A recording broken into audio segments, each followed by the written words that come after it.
So I'm watching every single Criterion film, and in this video I'm going over John Waters' Female Trouble, which is a 1974 black comedy melodrama that turns a trash aesthetic revenge fantasy into a savage satire of fame and beauty. Dawn Davenport, played by drag queen Divine, runs away from home as a teenager, is essayed and becomes an unwed mother, and drifts through stripping and petty crime, and is eventually groomed by salon owners Donald and Donna Dasher into committing photographed crimes as performance art. The Dashers' experiment feeds Dawn's ego and escalates into murder, disfigurement, modeling fame, and finally a televised electrocution in which Dawn defiantly proclaims that crime is beauty. Female Trouble is a grotesque satirical attack on beauty, fame, and American moral hypocrisy as it stages transgression as both spectacle and social diagnosis, insisting that notoriety and image have become the true currencies of success. Waters uses exaggeration, melodrama, and camp to make his arguments and to make Dawn Davenport's arc go from suburban brat to celebrated criminal. The film relentlessly satirizes conventional beauty standards by turning appearance into a theatrical weapon. Dawn's transformations and the Dasher's beauty treatments expose how beauty is constructed and commodified. Waters links criminality to celebrity, suggesting society rewards shock and scandal, with the film's recurring idea being that crime equals beauty, and critiques a culture that elevates notoriety over virtue. Dawn's rebellion against domestic norms escalates into violence and self-ruin, and Waters frames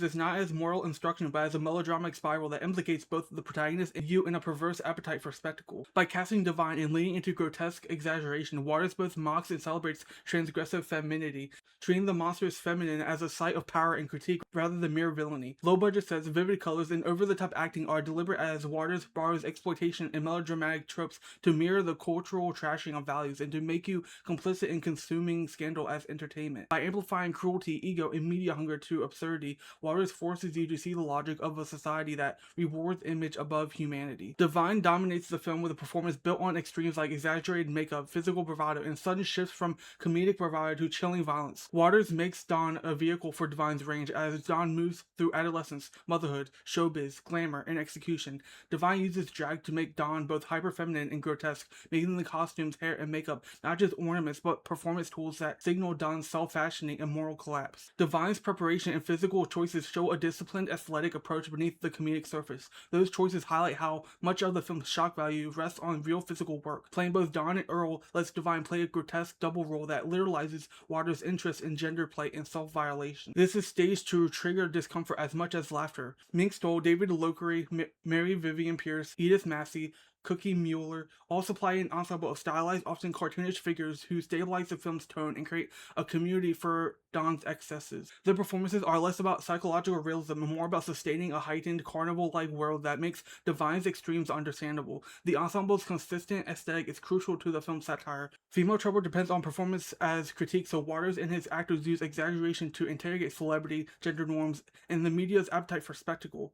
Divine's ability to be both repellent and oddly sympathetic is what lets the satire land in some parts, trying to make you laugh, recoil, and sometimes feel a trace of pity, which is the tonal complexity Waters seeks. Costume, physicality, and doubling function as acting choices rather than mere visual gags. Then the ensemble's steady commitment to camp frames Divine's extremes and turns Female Trouble from a shock piece into a performative argument about beauty and crime. John Waters' chief direction as creative control as he wrote, produced, shot, and co-edited the film to shape every range of tone and performance, aiming for maximal provocation and comic melodrama, which is the issue I had with this film. As much as I understood what John Waters was going for in the assignment of the film and the way Waters uses the style of filmmaking, the black comedic melodrama and dark satire just isn't something I am a fan of. Divine is staged as the film's engine, in which he was incredible as, with Waters designing scenes to showcase his range from grotesque comedy to overly dramatic pity, which works well in the movie, but again, not a fan of the overly dramatic acting or grotesque comedy.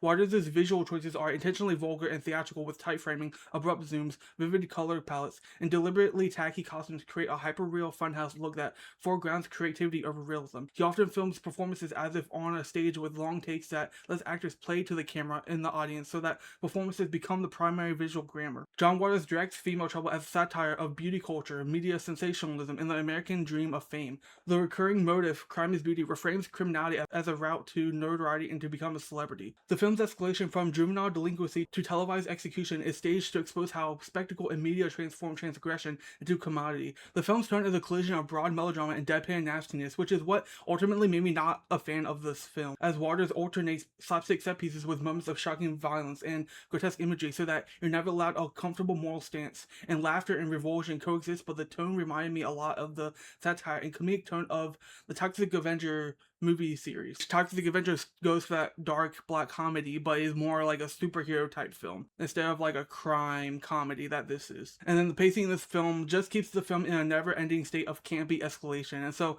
I give Female Trouble a C+, a 5 out of 10, and 2.5 stars. And so I see what John Waters is going for and like the style and aesthetic that he's going for.